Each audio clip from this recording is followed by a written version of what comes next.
கர்த்தருடைய நாமத்துக்கு ஸ்தோத்திரம் உண்டாவதாக. அன்பு சகல பாவங்களையும் மூடும் அன்பு அப்படின்னு சொல்லப்பட்டிருக்கிறது. நான் இது யோசிக்கும் போது, இப்போ நமக்கு பிடிச்ச ஒரு நபர் ஏதோ தப்பு செய்துட்டாங்கன்னா என்ன செய்கிறோம், அதை நம்ம சகிச்சுக்கிட்டு அவங்கள மன்னிக்கிறோம் இல்லையா?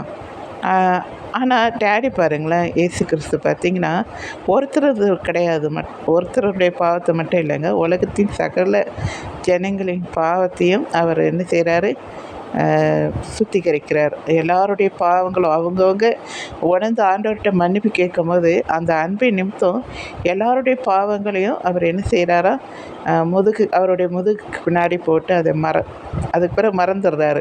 அதை நினைக்கிறது கிடையாது. ஆனால் நாம் என்ன செய்கிறோம், அவருடைய குற்றத்தை சொல்லிகிட்டே இருப்போம் இல்லையா, இவங்க எனக்கு இப்படி செய்தாங்க, இவங்க எனக்கு செய்தாங்கன்னு. ஆனால் நம்ம மன்னிக்கிறதே கிடையாது, மறக்கிறது கிடையாது.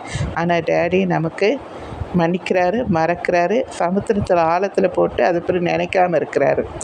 ஸோ இவருடைய அன்பை பாருங்கள் எவ்வளோ உயர்ந்தது என்று. அந்த அன்புக்கு நாம் என்ன செய்யணும், அவருடைய சித்தத்தை அறிஞ்சு அவருடைய சித்தத்தை செய்யுங்க. இந்த அன்புக்குள்ளே வாங்க. எல்லாருமே ஆண்டவர் நேசிக்கிறார்.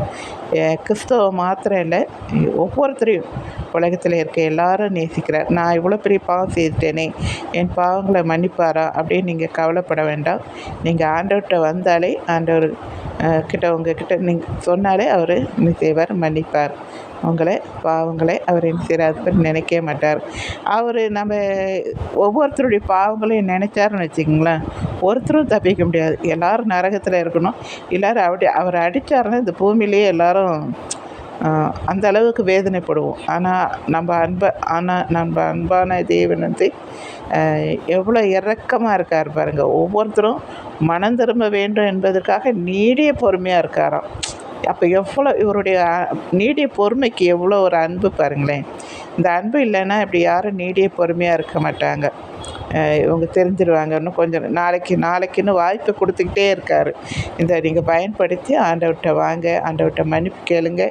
ஏன்னா இனி காலம் இல்லை. எப்போ ஆண்டவருடைய வருகை வரும், எப்போ நம்முடைய மரணம் வரும், எப்போ இந்த உலகம் அழியும்னு நமக்கு தெரியாதனால இப்போ இருக்கிற இந்த நாளை இப்போ நான் பேசும்போது நீங்கள் கேட்குறீங்களே, இந்த சுவிசேஷத்திலே இந்த கேள்வியிலே நீங்கள் கேட்கும்போது உங்களுடைய மனசு என்ன ஆகும், நீங்கள் உணர்ந்துட்டிங்கன்னா, ஏசப்பா என்னை மன்னிச்சிடுங்க அப்படின்ட்டு நீங்கள் யாராக இருந்தாலும், அது இந்துவோ முஸ்லீமோ எந்த தெய்வத்தை நீங்கள் வணங்கினாலும் நீங்கள் என்ன செய்யுங்க, ஆண்டவர்கிட்ட வாங்க. ஆண்டவர் நிச்சயமாக மன்னிக்க வல்லவர். அவர் எல்லாரையுமே நேசிக்கிறார்.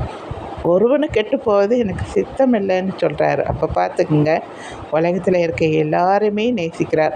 பைபிளில் கூட உலகத்தின் பாவத்தை சுமந்து தீர்க்கிற தேவ ஆட்டுக்குட்டின்னு தான் சொல்லப்பட்டிருக்கு. நான் கிறிஸ்துவுக்கு மட்டும் மன்னிப்பு கொடுக்குற தேவன் இல்லை. அவர் எல்லாரோடைய, அதாவது உலகத்தில் இருக்க எல்லாருடைய பாவங்களையும் சுமந்து தீர்க்கிற தேவ ஆட்டுக்குட்டி. அதனால் நீங்கள் அவர்கிட்ட வாங்க.